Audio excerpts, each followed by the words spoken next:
রাজ্যে এসআইআর না হলে 2026-এর ভোট করতে দেওয়া হবে না, বিস্ফোরক বিজেপি বিধায়িকা। পুজোর পরে এই রাজ্যে হতে চলেছে এসআইআর। যখন এই বিষয় নিয়ে উত্তাল রাজ্য রাজনীতি, সেই সময় বিস্ফোরক বিজেপি বিধায়িকা।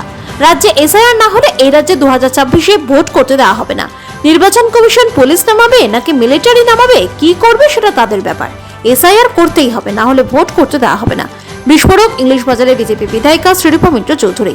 পাল্টা বিধায়িকাকে কটাক্ষ জেলা তৃণমূল কংগ্রেস সভাপতি আব্দুর রহিম বক্সির।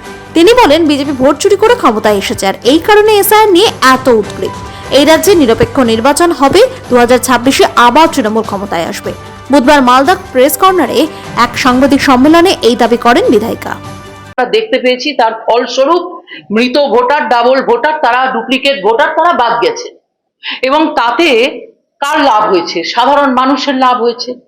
আজকে আমাদের পশ্চিমবাংলায় যদি এসআইআর করতে কোনো কারণে নির্বাচন কমিশন অসমর্থ হয় এবং কোনো বা কারা যদি মনে করেন যে আমরা সন্ত্রাস করে নির্বাচন কমিশনকে এখান থেকে ভাগিয়ে দেব এবং আমরা এসআইআর করতে দেব না, তাহলে তারা ভুল করছেন।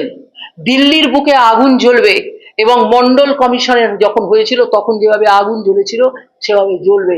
নির্বাচন কমিশনের সামনে গিয়ে আমরাও কিন্তু দাঁড়াবো এবং আমরা বলবো যে আপনাদের এসআইআর করতে হবে, এসআইআর করতে হবে, এসআইআর করতে হবে।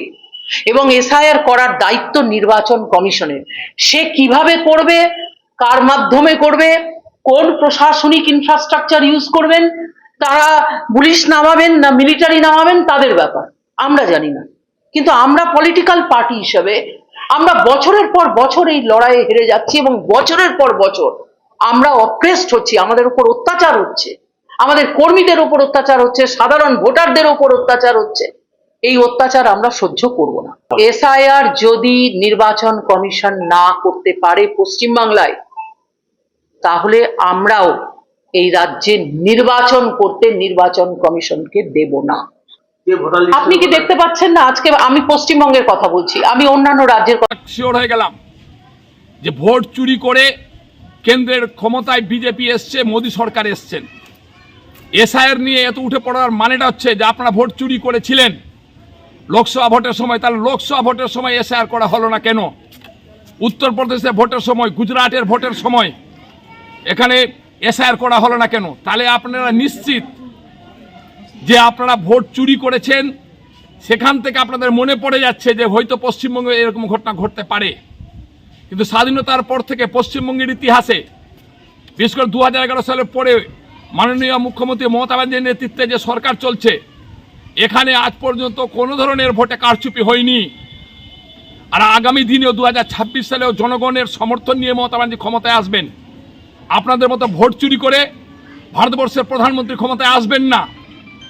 আপনারা আতঙ্কিত কারণ আপনারা ভোট চুরি করেছেন, তাই আজকে এসআইআরের জন্য এত পাগল হয়ে গেছেন। মুখ্যমন্ত্রী নিরপেক্ষ ভোট করবেন, সমস্ত জনগণ ভোট দিবে এবং 2026 সালে পুনরায় মুখ্যমন্ত্রী ক্ষমতায় আসবেন।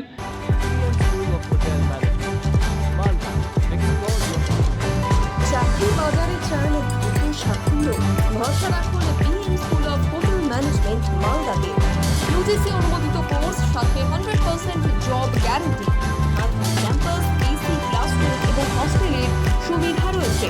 পাবেন 50% পর্যন্ত স্কলারশিপ। প্লেসমেন্টের সুযোগ রয়েছে তাজ, ম্যারিয়ট, আইটিসির মতো প্রথম সারির হোটেলে।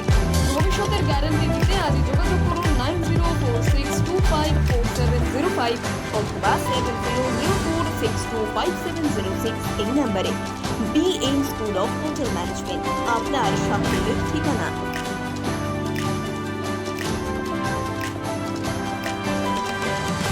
পাথর ছাড়াই প্রতিকার সম্ভব। মালদার প্রাচীনতম ভৃগু বংশ জ্যোতিষী পণ্ডিত এস শাস্ত্রী। দাম্পত্য সমস্যা, বিবাহে বাধা, ব্যবসায় অবনতি, পরীক্ষায় অকৃতকার্যতা, ভাগ্য গণনা, গোষ্ঠী বিচার, ঠিকুচি গোষ্ঠী এবং মৃত্যু ছাড়া সকল সমস্যার সমাধানের জন্য যোগাযোগ করুন জগদম্বা জ্যোতিষ কেন্দ্র, বিবেকানন্দ স্কুলের পাশে, মালদা। মোবাইল 09733027832 অথবা 09332056956।